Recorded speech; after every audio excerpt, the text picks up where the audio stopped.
Starting the record. All right. So it's 1, 2, 3, and we clap on 4. Damn right. Right? 1, 2, Okay. 3. That was good. It's Nice. just, I'm sure the latency was crazy. Significant. Yeah. Is your internet going to cut out halfway through this? It's going to cut out in like 19 minutes. So Okay. I'll pop back on later. Sweet.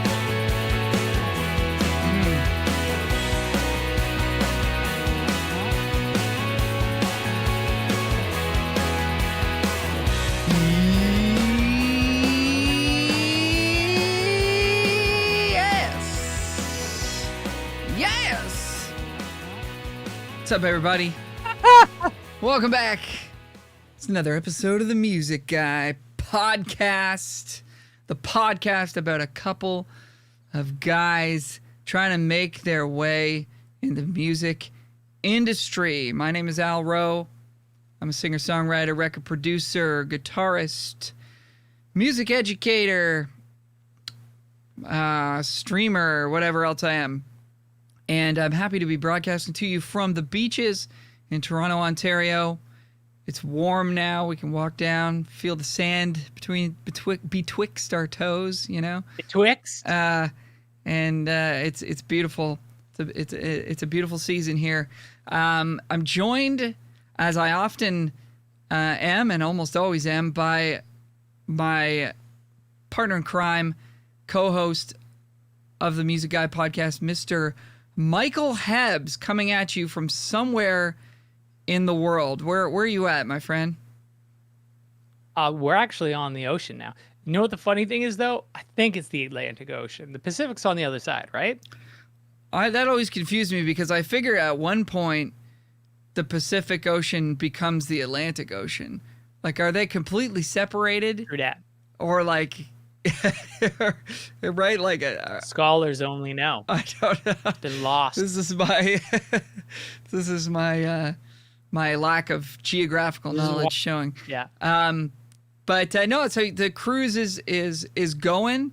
I know you guys had some hiccups. You haven't been playing. Oh yeah. How many actual shows have you played? Any at all, or are you still sort of waiting to get that rolling? Zippo.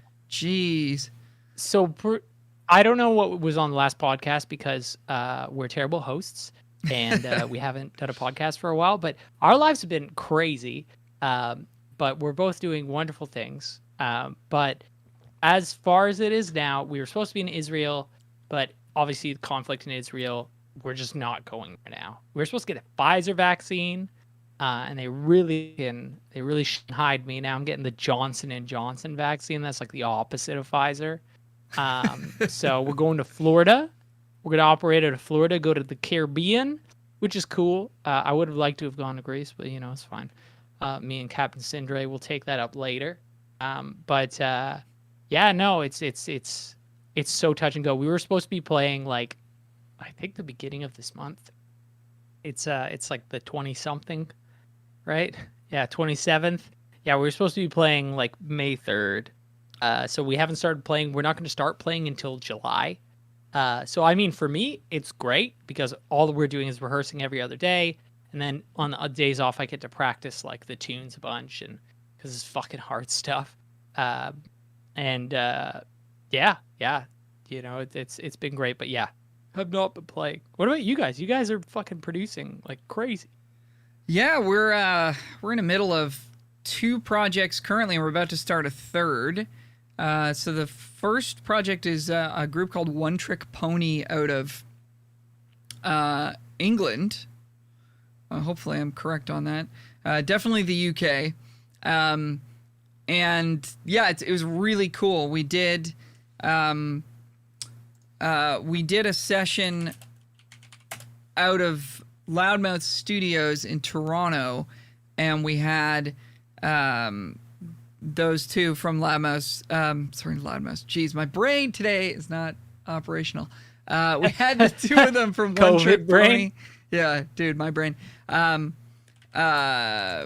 had the two singer-songwriters from One Trick Pony on a Zoom call for like 8 hours while we were tracking all their so cool. Yeah, all their bed tracks. So what they did was they sent us a scratch vocal to a click of each of the songs that we're doing, and we had demos with what the chords were and all that kind of stuff, and then we actually just recorded to that and stretched the tempo a little bit if needed. We were able to change some sections if we needed, and move the bridge 4 bars earlier, whatever. Our engineer Kevin Dietz, who listeners of this show will know, was excellent in that regard. Juno Award winning. Juno Award winner, man. I mean, what can you say? And we get the best here. He's excellent at just reacting on the fly. It's like, okay, yeah, we're gonna move the bridge in front of the solo now, and it's like, okay, normally that would be a little bit easier because you just hit record and we would just play it again and the way we wanted to. But in this case, it was like, okay, well, we have to edit this scratch vocal track to accommodate for that because there's no way to get these guys to sing it again. So that was a cool experience. We were using audio movers to transmit the sound to brought up on another episode to them. Yeah, their names are Georgia and Michael. Very awesome people. And so we transmitted the audio that way. It seemed to work really well. I couldn't hear what they were hearing, but it seemed like it was quite responsive, and they were right there. After a take, they were able to be like, "Yeah, that sounded great." It was almost like they were right in the room with us. So, props.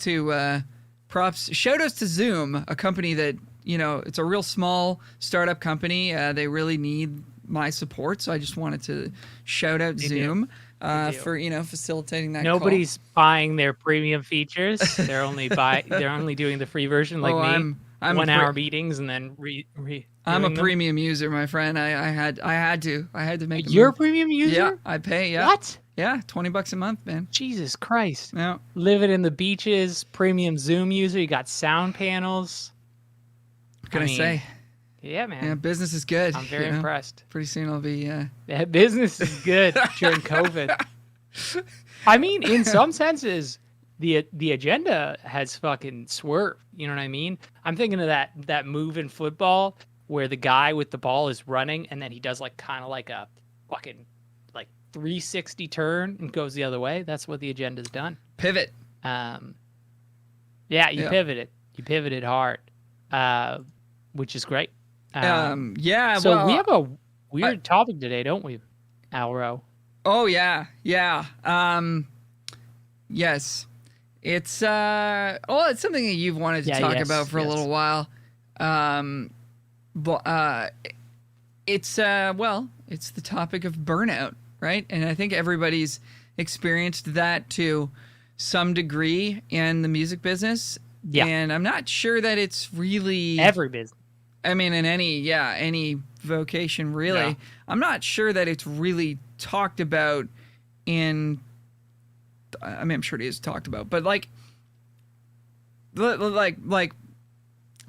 with me here. Like, if you're at a quote unquote regular job, like, it's okay to hate your job, because it's a regular job, and nobody wants to work. We just want to lay in the sun all day, So, but when you have like a job that's supposed to be a fun job, like music, or maybe you're in media, or maybe you're in I don't know, sports is a bit different because obviously people get injured. Paint watercolors. But I just think in these sort of quote unquote fun jobs, and not to say that music's not a fun job, it's an amazing job. I'm super lucky and grateful to be a part of this industry.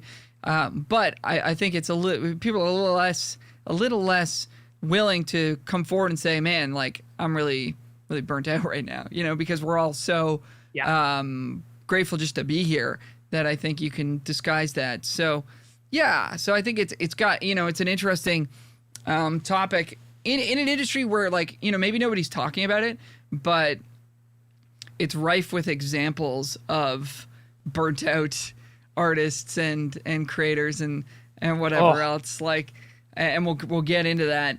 But I think it's a pretty cool topic to bring up and just maybe share our experiences and share sort of how we've navigated that, and maybe some advice to the people who are struggling. Not that we're qualified to give any advice, but if you're here listening to us, you know you know that we have zero qualifications, and we appreciate you being here. So Yeah, I have half a music degree yeah. and 32 years of pain. But no, the reason why I wanted to talk about this, and I just thought it was funny. I've been watching this show. Willie kind of turned me onto it, and it's only on Apple Music, so it's weird. It's called Tales from the Tour Bus, and it's by the creator of King of the Hill. So I'm not sure if Okay. he animates it, but Mike it's like, Judge. you know, King of the Hill esque. Yeah, that's exactly it. King of the Hill esque, you know, animations, and then he's the one narrating it. But so each story that he's telling has an animation for it, and those are kind of funny too. But literally, he starts off with country music and just goes goes off about, you know, how wild country musicians were back in the 70s and all that shit. But and it also reminds me of another podcast. It's something cocaine and country music, and I think it's about the same thing. Just how wild these people were. But I think every musician back then, at least the really successful ones, were mostly this way. The idea is, you know, these guys would literally work inhuman amounts. The amount of work that you couldn't do unless you were on something enhancing you. And you know, it took a toll on their sanity. In one of the episodes, Waylon Jennings, he's been up for 3 days, and I think he ties someone to a tree. No, yeah, he ties someone to a tree. He's at some point he's like passed out, like hanging out of his car. So he's driving drunk nonetheless, but also passed out. He tries to shoot one of his friends. It's just like a mess. And obviously, you know, I'm not a fucking doctor, but I do think that how hard the life they've lived is like a symptom of something. You know what I mean?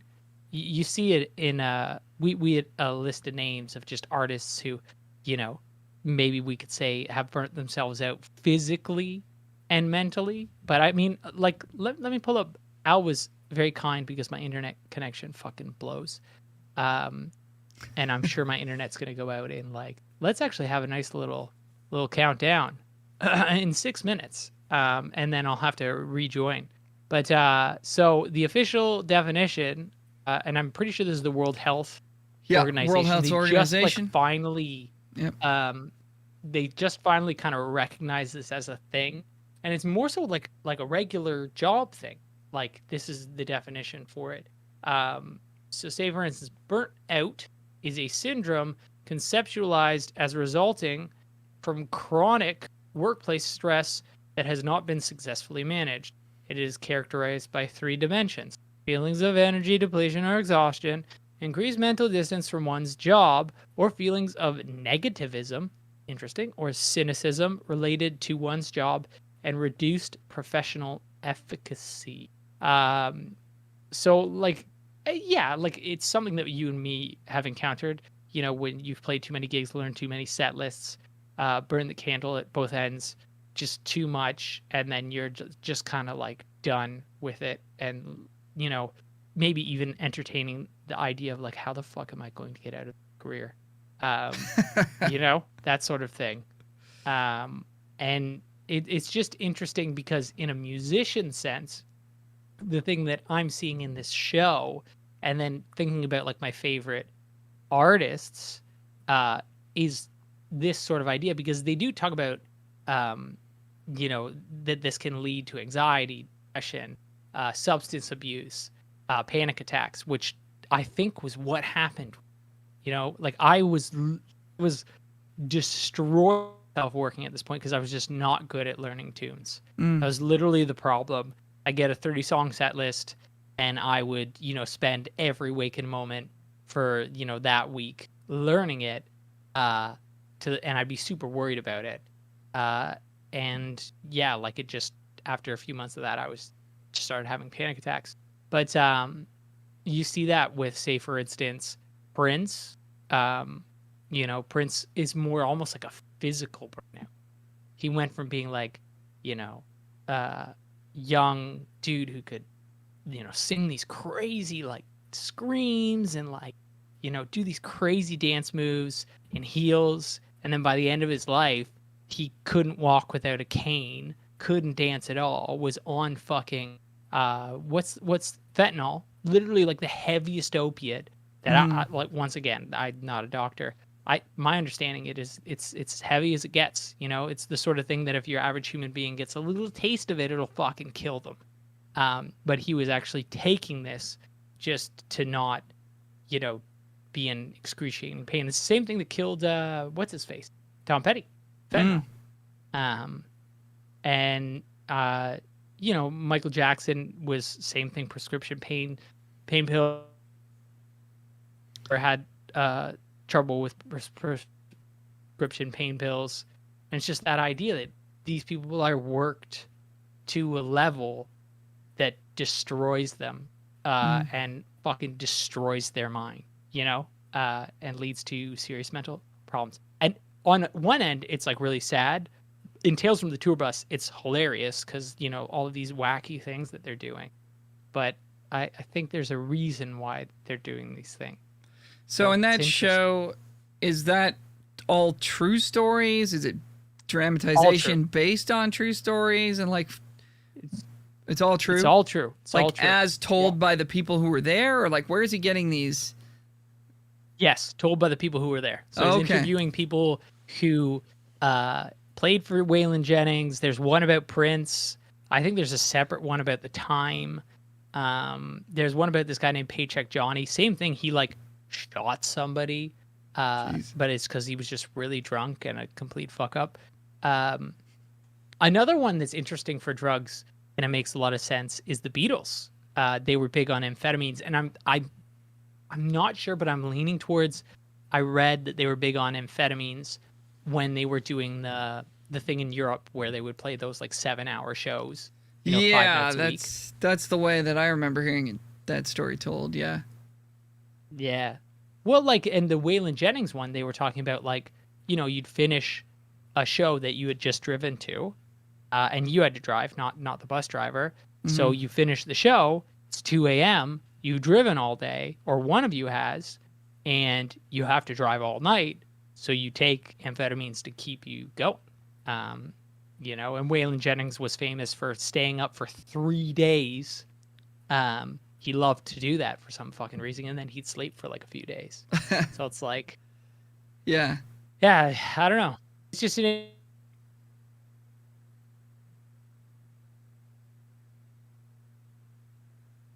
Oh, I think we've lost Mike's internet.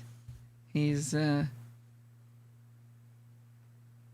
right in the middle of his point, and he's lost his internet. He'll be back shortly. But yeah, I think it's really telling that. It's almost like forced into you. There, I'm back. I've returned. Internet. Hey, you're back. Sorry, you were in the middle of. I'm back. Saying something. Waylon Jennings. Oh, Waylon I finished my rant. Oh, okay. So we can. Well, Waylon I have no Jennings idea what you said, was but we famous for.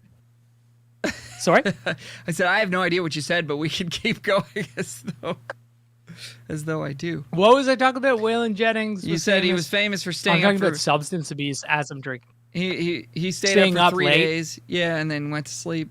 After that. Yeah. Yeah. Well, it's just the idea that that like, and how this relates to me and it relates to you and Will, is our careers are more like, oh, you're not working a lot for like a bunch of weeks, and then you get a thing that requires literally all of your energy. Mm-hmm. And then obviously you have to have like life as well. That requires energy as well. And then also your side gig, like teaching, that requires energy. So you just fucking destroy yourself. And obviously, you know, it's not completely avoidable, but like, it's just something to be aware of, you know, that being burnt out is unhealthy. Well, of course, you know, and I'll say to that, like, as a younger person, I think there's like a sentiment that, like, this is what you have to do, you know, and to some degree, that's probably true, right? Like, if you want to, if you want to make your way in this industry, you know, you're going to be learning a lot of songs for the first time. You're going to be learning, you know, chord progressions and musical styles and idiomatic stuff like that for the first time. So it's going to be really hard. Like the first few gigs you do, you know, learning a 40-song set list or whatever is going to be really hard. It's going to get easier as you get more experience and you have more vocabulary as a player. But, you know, there's also something to be said for balance in your life. And I think that's where I've sort of found myself now, like in my 30s. You know, I've got a fiance, I'm settling down, you know what I mean? Like, I'm not really looking to, nor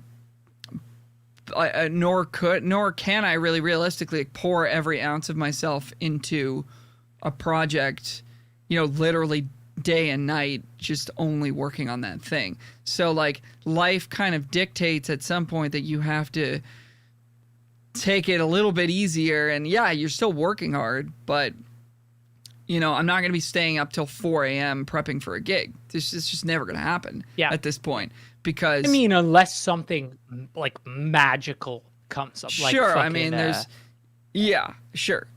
always an exception. But I think like, you know, as a rule, I just don't really see myself doing that. Whereas when I was like 24, be like, yeah, for sure, like that's just what I'm doing tonight because I gotta do this. I don't know what it is. If it's a combination of just sort of becoming a little bit more established and not having, you know, like I haven't done a bar gig in years at this point.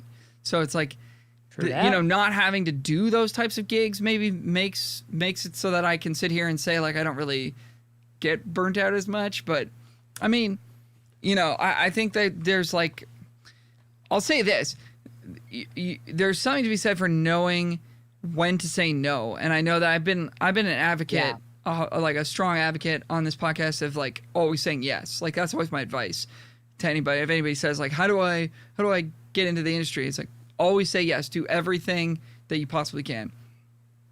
And while, you know, I think that's like a great general rule, like that's a general principle to live by, I think you do have to know when to say no. And there's been a handful of times in my life where I've just been like, I can't do this gig. If I do this gig, no matter how much you want it, I'm gonna, you know, my voice is gonna get damaged because I've already lost it. So if I push through and do this gig, it's good. You know, it's gonna get real risky. Or it's like I haven't had a good night's sleep in four nights.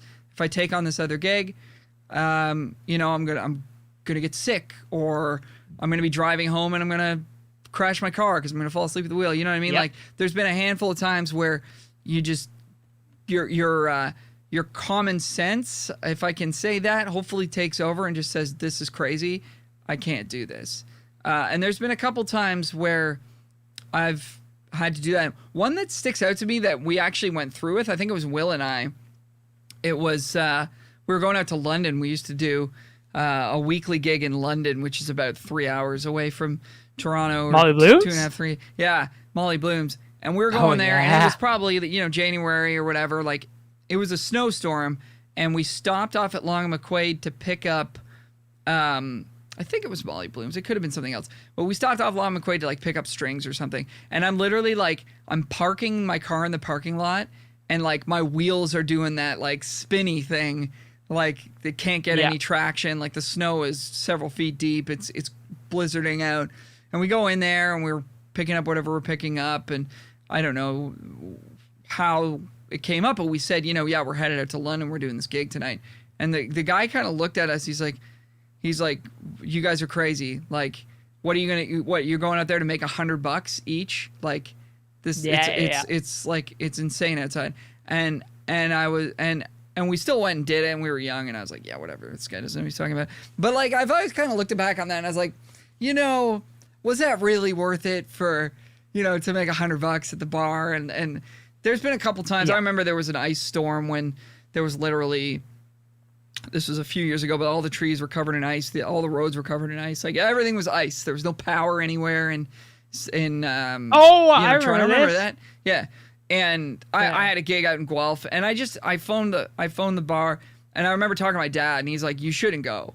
And like he's like, Yeah. "I've never told you that before. I've always told you to do the thing, like always say yes kind of thing. I've never told you once not to do a gig. Don't do this gig." And I was like, "Okay." And I called them, and I was like, "I'm not coming. It's just too much. The driving is just too unsafe." So, you know, there's things like that. And so obviously those are specific examples of, you know, of different situations, but knowing that there does come a point where you could just be like, I don't think I can physically or mentally handle this, and sort of being able to see that coming and maybe giving yourself a little bit of a break, because we've all seen people, and we've all been that person who's been just burning the candle at both ends, just working themselves into the ground, and like eventually something happens, and hopefully it's not too serious, but eventually something will happen and you'll end up having to take time off, and it's just not worth it. That happened to me. You know, whether it's like I got to cancel this weekend of gigs because I got sick because I wasn't sleeping enough, or I lost my voice because I wasn't sleeping enough and singing too much, or whatever, like whether it's that kind of thing, or if it's something even more serious like what you went through, Mike, you know, there's something to be said for just recognizing, and I think that does come with age, as much as I don't want to sound like an old guy sitting here, but like the older you get, you just know, you're just like, no, I'm not gonna do that. Yeah. Because I'm gonna pay for that if I do that. Yeah. It's like what happened to me is like textbook burnout. Like, so they mention in later in a few articles that these lead to things like depression, anxiety, panic attacks. And so essentially for me, never had a problem with panic attacks, never had a problem with anxiety about music. But then when I overworked myself to the point of just like sheer like overwhelmedness, essentially, like I had gigs after that time that I had a panic attack, like pretty much the next weekend, where I was like, I don't know how I'm going to learn these songs, but I'll make it work. And I'd been like that for the last 2 or 3 gigs. It was just like, well, you know, if I just pull a few all-nighters, and then, you know, that sort of thing, and just work on it every waking hour, I will learn these songs. Because once again, I was really shit at learning songs, and I was learning them wrong, and we've talked about that as well. The reason why I like this subject too is it ties into like our marathon mentality. That's the only like theme I can think of that our podcast has. It's like the marathon. Just make sure that you're thinking of everything you're doing like a marathon, because if you don't, certain decisions that you make are short-term gains, but long-term you're just fucking yourself. And this is one of those things. This one thing that I want to mention is a huge shift in my thinking. And it was partially, I think, from my experience with the panic attacks. So me growing up, when I got into music and realized I wanted to do music, I had this thing where I was like, I want to be the next fucking like it. You know, I'm gonna fucking like be the top tier of my class of whatever. So say for instance, as a guitarist, I'm gonna be like the best guitarist, you know, at everything, yada yada yada. Or I'm super famous and super successful, and I want to be like Michael Jackson. I want to be like Prince. I want to be like James Brown. I want to be that level. And I don't think, like now I'm not like that. And I don't think you should almost want that, because those people don't seem to have had good lives. Like, to be at the very pinnacle, the things that they've sacrificed, and the physical and mental ways that they've burnt themselves out. Once again, it's my opinion that I shouldn't want those things. Maybe you do want those things. It's just something that people don't consider. To be Prince, you essentially had to physically destroy yourself and mentally destroy yourself. And the path that he was going to end up on was as, you know, someone who is addicted to drugs, you know? So it's just interesting that this is something that I've realized now as someone who has been burnt out, obviously not as much as Prince, not as much as Michael Jackson, or, you know, this is me assuming, once again, I'm not a psychiatrist, But it's just a funny thing to realize that if you keep pushing yourself, maybe you can do it for the next 20 years, but your quality of life will be garbage. You know, there are people who are not like Prince and Michael Jackson who have great careers, and you know, they aren't like living these essentially hellish lives, even though they have money and everything. Prince was extremely lonely. I don't think you could say that Prince was happy, or that anyone around him would say that he was. And same with Michael Jackson. Like, I don't think anybody says that he's unhappy, but I would imagine he would be based on the way he lived his life, you know? And also the things that it's pretty, I don't want to say obvious that he did them, but the evidence stacks against him. Like, it seems like they've destroyed themselves to a level that I don't want to, you know? So as I get older, I realize that you can pursue this thing, but also not destroy yourself as much as they have, which may seem crazy. Prince and Michael Jackson, you mean? Yeah. Well, it's an interesting thing because I agree with everything that you're saying in the sense that you could strike some kind of a balance, right? Like you don't need to go all the way and you know totally sacrifice things like a family life and like your well-being and your health and your mental well-being and your mental health. You don't, you know, that's not a prerequisite to being a musician and being successful.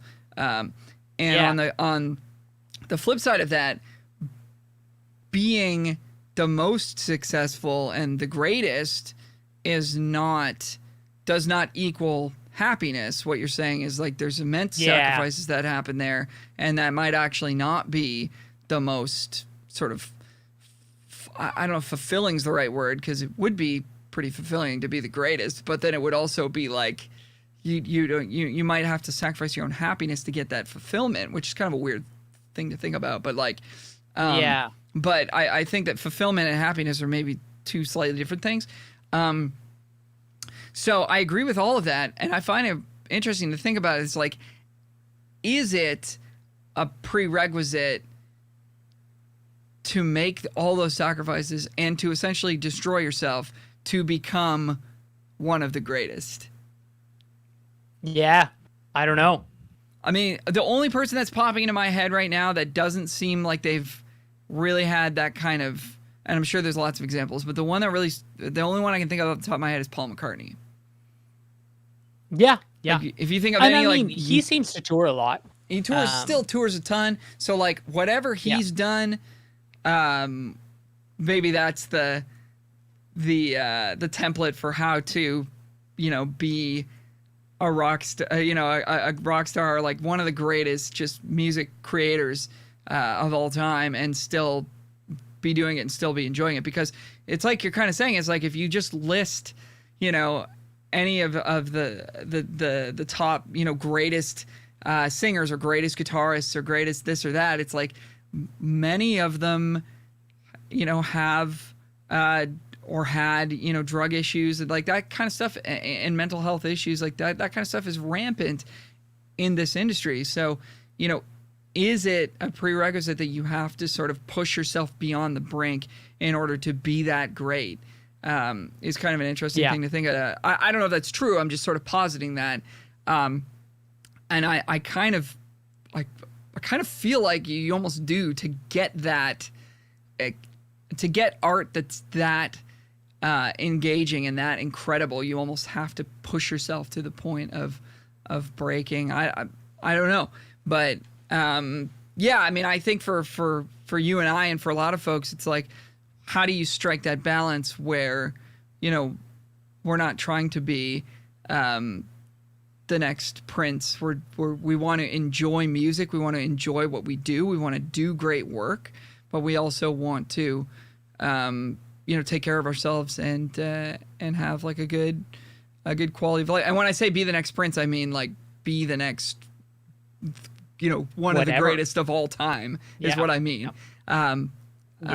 You know, I'm not trying to say that he, did things wrong or didn't take care of himself or whatever. I'm just saying that we want to make sure that we're taking care of ourselves, and we also want to enjoy our career and do great work. So like, how do you strike that balance? And I think there's a lot of people out there that are doing that, and I think that you and I are kind of doing that to some extent. So it's nice to be in this spot after being in our 20s and maybe hitting it a bit too hard at certain points, which is what you do when you're younger. But it's nice to sort of get here and be like, okay,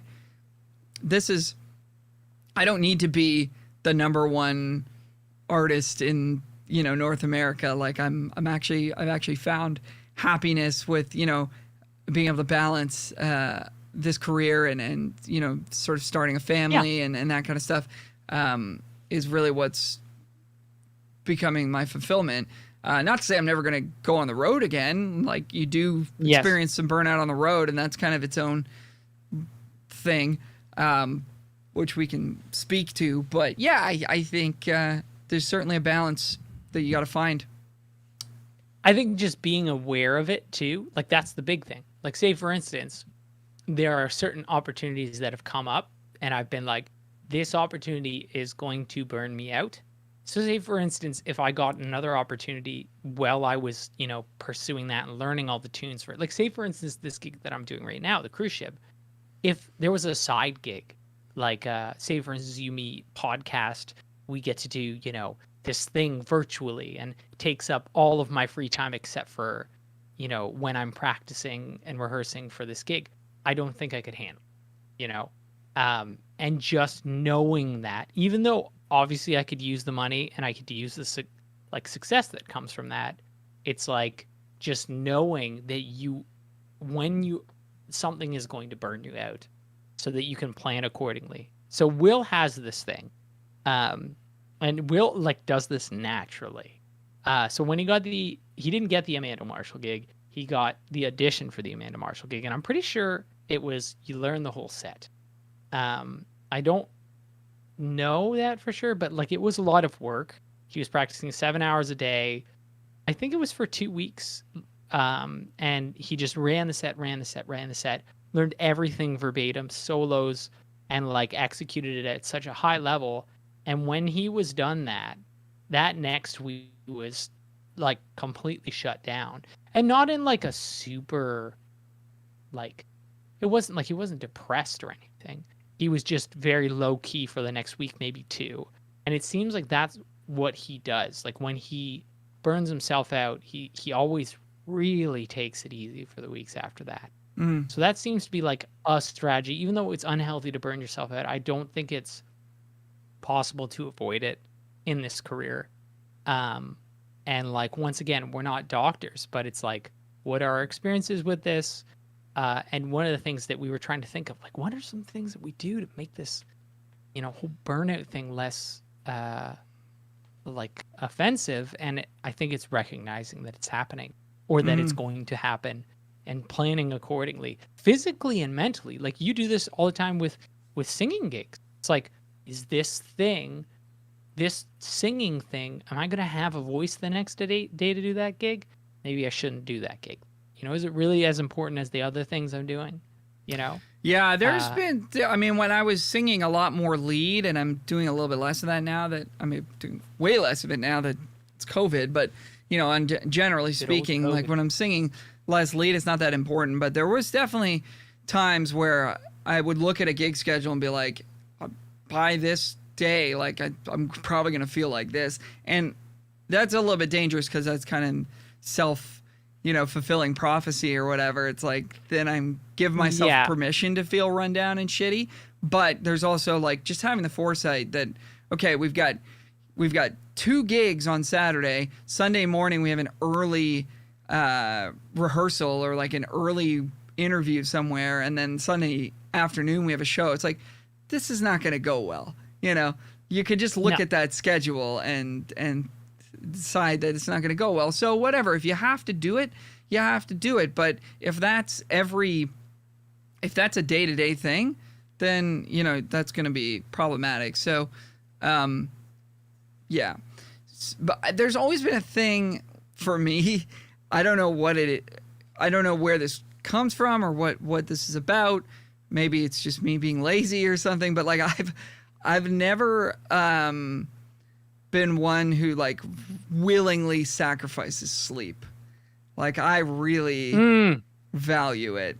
Like you got to fight me pretty hard if you want me to like stay up and then get up early the next day. Like if I know I got to get up early the next day, you know what I mean? If I know I got to get, and you know, anybody who knows me is probably laughing right now because like there's been a lot of situations where it's like, oh, let's hang out, and it's like, man, we got to get up at 7 tomorrow. I don't want to hang out till 3, and you know, people want to hang out, and I got to be the guy that's like, no, I'm going to sleep because I don't know, for whatever reason, it's just really important to me that I get that good night's sleep. I think as a singer, it really matters. But I think in general, if you're trying to avoid burnout, you know, you got to get sleep. I mean, like this is going to sound even worse, but like I would rather be like, you know, if I got a 40 song set list to learn, I would rather make a couple of mistakes than, you know, lose an hour of sleep. Like also too, I would argue that you would make more mistakes. Say for instance, the situation that would happen a lot with me is I would get to these gigs and be so wound up that I would make like mistakes that someone in their right mind wouldn't make. You know what I mean? So yeah, maybe I won't know note for note, you know, some solo to a song or something like that, especially for a cover gig. Maybe like certain details will go under my radar. If it's a gig, that's okay. But yeah, like certain things, like just hearing where the song is going, like following my instincts will go so much better if I've slept. You know? Yeah. And another thing I want to bring up is I think there's a mentality that every opportunity is your last opportunity. Like, yes, if I don't get this, or if I turn this down, or if I don't make this audition, I'm never going to work again. And I think we all know that feeling, right? And it's a good feeling because it motivates you to do well, but it can also be a negative feeling because it's like, oh, I really don't think I can. I really don't think I'm going to make this gig, but like I got to try, you know. And then that's one of those things. And I'll tell you a personal story about that. I had an audition for the musical Come From Away. Yes. That spoiler, I did not get the gig. And the audition was for mandolin, Irish bouzouki, and acoustic guitar. So one of those 3 instruments I play. 2 of them I don't play.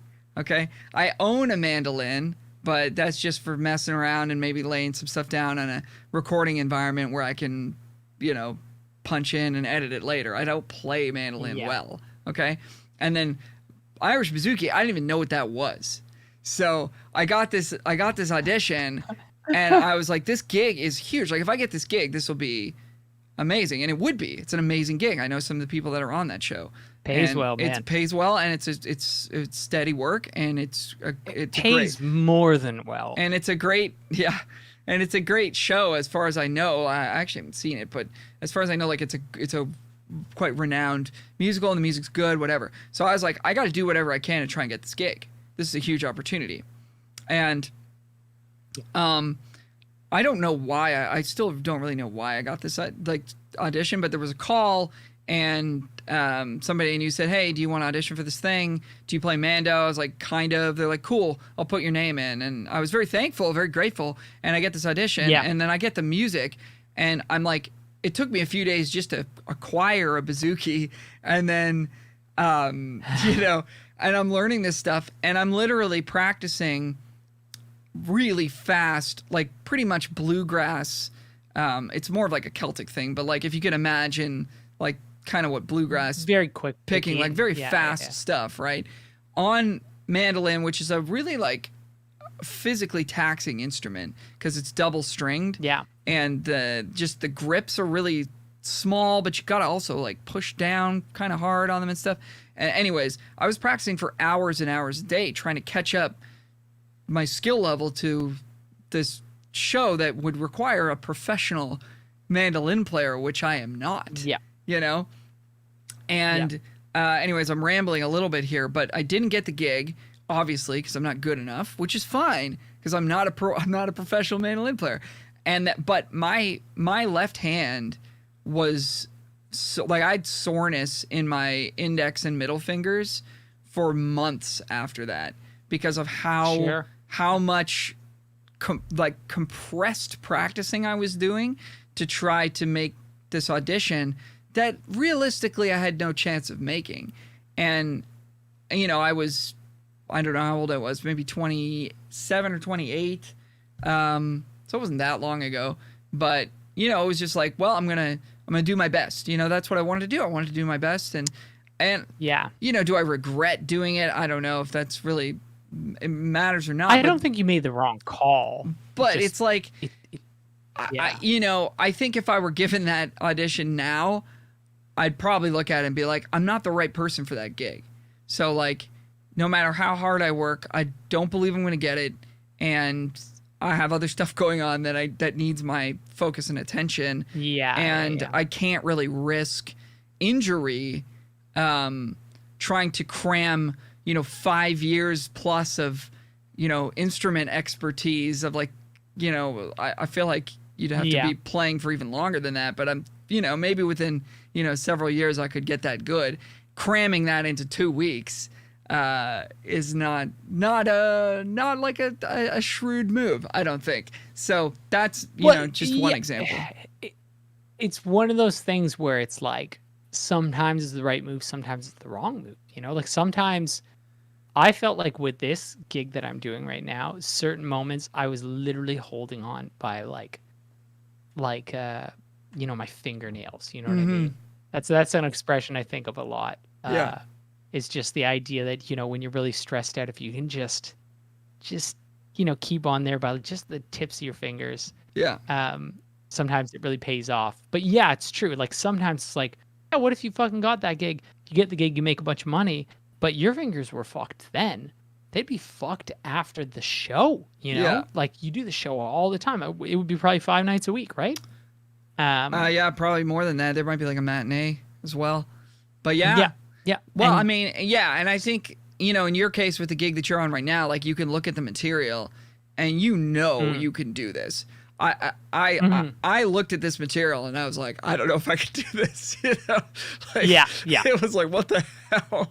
I think it was like a clear I was in over my head, and I probably should have just been like, you know what? Thank you so much for considering me.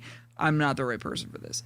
And I think there is a time and place. It's a hard one. There's a time and place to say that. And I don't want to, I would never want to encourage somebody to err on the side of, being too conservative and saying, oh, no, I don't think I'm good enough. It's like, no, push yourself. You can do this. If you're, know, but then there's also, I won't be climbing Mount Everest tomorrow. There's no amount of pushing myself that's going to make that happen. Well, there's certain things too where like, if you're already doing pretty well in one arena and then this other thing comes out that's completely outside of the arena that you're already doing well in, and it's like, yeah, you know what, I might be able to string this together, but it might kill me.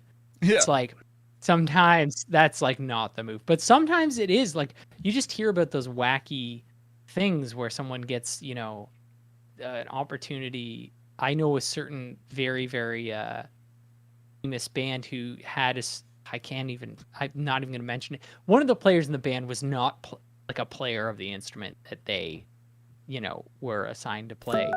And, they got the gig and they did it for a while. And so it is hard. I think the big thing with burnout though, is just like, recognizing that, when it's going to happen or that it's happening to you. Sometimes it sneaks up on me and it's like, Mike, you're getting into that space again. And we know what happens when we get into that space. There's a feeling, right? As much, like there's as feeling. Much as you want to be successful and be like that guy. It's just like I remember I said this. I was talking about this once. I was like, I work soul crushingly hard, and I kind of got off on saying that. Yeah, that's not something you should get off on. I work soul crushingly hard because 10 years from now, there's not going to be a person left. Yeah, you're not going to have no soul. Yeah, yeah. But yeah, like I guess that's the spiel about sleep though. You gotta get sleep. Yeah. I mean, Knowing when to say no.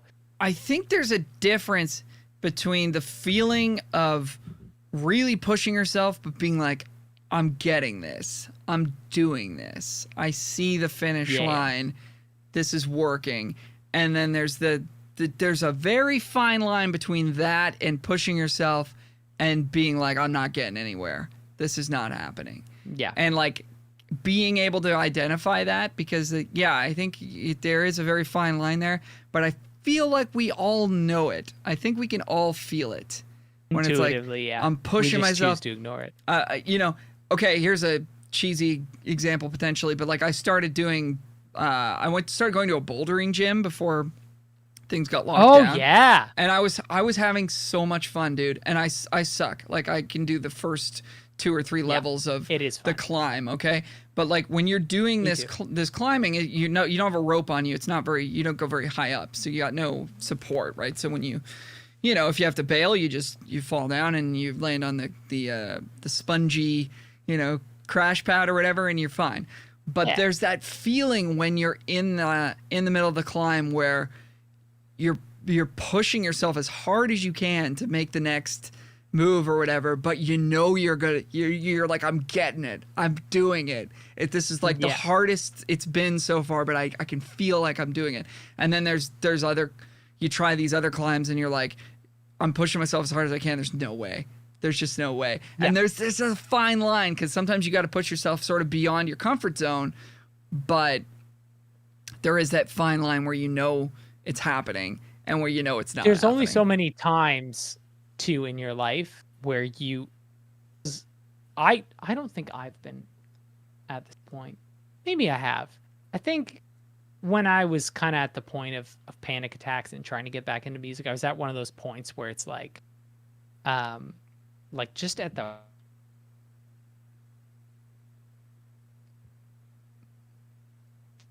good.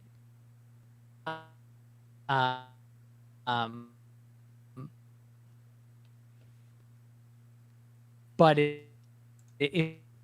it'll work out. And I think you can only do that so many times. I got a production gig, which I would be pretty out of my depths on, with like some huge artist. If I did myself, you can only do that a certain amount of times in your life as a human being without facing like dire consequences. The one thing that we skipped over that I think is super important and for me as a physical thing has been so helpful is effective practicing. Mm-hmm. The reason why that is I wasn't good at learning tunes. I wasn't smart about it. I would just sort of smash my head against a brick wall essentially and hope that it would break. And if you do that enough, it breaks. Or your head does. But that's exactly it. Both happened. But eventually I learned the tunes. But if you're smart about the way you're practicing, taking breaks, sometimes, like say for instance, when you cram before a test, it's counterintuitive to be like, maybe I should take a 15-minute break. But if you're studying for a solid 8 hours, you're not getting 8 hours of studying. No. If you study for 5 minutes, take a 20-minute break, and then study for 45 minutes, take a 20-minute break, and do that for the 8 hours, it's way more effective. Yeah. Stuff like that, like, it makes a huge difference. One of the things that we were going to talk about as well is, alcohol and drugs. If you find that you're getting too on top of those, that can be a dangerous thing. Like that's definitely a thing that they mention about burnout, is that people turn to these things. You hear the expression, we work hard, we play hard. Yep. There's a reason why they play hard, because they've worked so hard, in these extreme situations. One of the things that I've always found with burnout, if I feel like I'm in a situation where I'm very inspired by what I'm doing, it's easy to not get burned out. And also too, if I have like a good group of people around me, like not even that I'm working with, just friends that I'm hanging out, or like I'm having a fulfilling life outside of the thing that I'm doing, burnout doesn't seem to happen as easily. Yeah. Burnout is awful. I think what's really interesting is when we were making these notes and we said, okay, avoid alcohol, and then right after that you put get proper recreation. I feel like the alcohol and drugs thing is a stand-in for the recreation, the just taking some time off, just chilling, hanging out with friends, or getting exercise or whatever like that. Whatever releases in your brain and body when you do those types of things is, I think, what alcohol, drugs are a proxy for. And I would really, my personal experience, like I've never been a heavy drinker. I'm often the person who like doesn't want to party as much and stuff, and that's just kind of who I am. And especially when you're on the road, I think if you're getting, and I'm not trying to make myself sound like a whatever, like I'm a perfect person. Like I've drank a lot of booze in my life. Like I'm not gonna go and say that I don't do that. But if you're getting drunk literally every day, every night on a tour, you're increasing your risk for getting burnt out or getting sick or getting injuring yourself as a singer or whatever.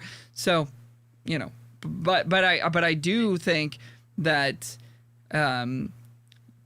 trying to still get exercise when you're on the road, trying to eat well, trying to do all that stuff. I mean, everybody knows this at this point. It's 2021, but all that stuff is clearly the right way to take care of yourself. And I'm not saying don't have fun, don't party, don't whatever. Like do whatever you want, but I think it's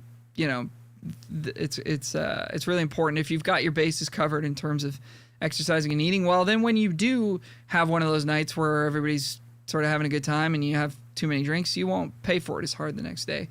Well, like also like my meaning of proper recreation as well is just like don't give all of yourself forever to like your career. Right. For me, like it's like I'm a human being outside of my job. Yes. And sometimes that disappears a little bit. And I feel I'm just like, you're literally saying like literally like make sure you still have friends and you like talk to them and stuff. Yeah. Like, cause to be honest, like you ever get that when you hang out with friends and people say it all the time, like I need it. Yes. It's like you need. I mean, we all do right now, but and so that's exactly it. A further reminder for some of us. It's like when you do get back into the swing of things, remember how much you really missed your people during this, and make sure that you keep those relationships because it's good for you. It's good for your spirit. It's good for your mental well-being and your physical. With the mind and the body, they're connected, man. They work together, man. It's a whole awful puzzle. I mean, this whole episode's been like a weird rant, but it's just burnout is something that I think about all the time because I do it to myself way too often. And I think we all do. But I just think that it's something we should be thinking about and like monitoring. And when it happens, it happens. Just realize it's happening and do your best to mitigate the damage. To curb it. Yeah. So, what would you do? We'll leave it with this maybe as the last question, but like, what would you do now if you're in a situation where you took a gig and it becomes too much, it becomes too overwhelming, you're feeling like you're burning out? How would you manage that? What do you think you would do? Like if this ship gig all of a sudden was just like killing you, like it was too much, the hours were too long, the rehearsal was too demanding, and you feel like you're losing your grip a little bit. Like what do you think you would do to sort of mitigate that? I think I would speak up, because people are more understanding to that. I think that these guys in the band could see that I was not struggling, but that I was working hard. Mm-hmm. And if they didn't, I think maybe saying something. I had a situation in the past where I got an audition for, not an audition, I was subbing in for a gig, but it was maybe going to lead to me being the guy, and it was for a band. I'd been playing this person's music, when I started playing country gigs, and they were on a bunch of set lists that I had to learn, and And so when I got the gig for this band, I was really excited. I even in my folder in my Google Drive, wrote the person's name with an exclamation mark beside it because I was so jacked up. Yeah. But so I got the gig, but I also had to work that week. So it was only a week to learn the tunes. It was just under a week actually to learn the tunes, and very high. What's it called? It's not sample rate. Resolution. Very high, yes. And so it was one of those situations where I was like, I'm just gonna put my sleep aside, and I actually didn't make the mark, which I didn't quite crush it. But even if I did, in hindsight, really what I should have done is told my boss at the teaching thing, found a sub, I don't know what just happened to my voice there, but, and like, Jumped up here talking about this one. Yeah. Oh. My, maybe it would have let down my boss, my students, and, maybe I might have lost a student because I'd subbed out a bunch in the last bit. But at the end of the day, I think I would have felt better about this gig, because at the end, I just felt like I cheated myself out of it, And same with this. I would do whatever I could to mitigate my stress. So say, for instance, if this podcast was a problem, and I really felt like if this gig was like John Mayer, if John Mayer, decided like, I'm going to be your guitarist. Sorry, not my guitarist. I'm going to be his guitarist. Yeah. But it was killing me to be in it. And I was like, no, but I want to keep the podcast going. I might have to give that up if John Mayer wants me to be his guitarist. Right. I might have to get rid of these things that I want. I see how it is, man. Or I might have to, if I'm really into getting drunk with my buds, I might have to not get drunk with my buds for a few months. You know what I mean? I might have to give some things up, get better sleep, stuff like that. But yeah, that is an interesting question. Yeah, I think it can be really tough, like in the situation, to know sort of what to do. But I mean, there's another thing that I'll bring up. I mean, yeah, I think like everything you said there was great. It's like, if you can sort of divert from other things that aren't quite as pressing, then you may have to do that. If you need, make sure you're taking care of yourself. Don't stay up all night partying if you're feeling overwhelmed by stuff. Yeah. That's all 100%. I remember this one tour that I've alluded to many times. This was like 11 years ago now, and we were doing it was a high school tour. We were doing it for free. Blah blah blah blah blah. Oh, there was a on our schedule. I'm probably not going to get this exactly right, but we were essentially driving from Vancouver to Toronto in 2 days. I think we had 2 days to drive, which is doable. It's doable. Yeah, technically. And I recognized that it was physically possible for us to do that.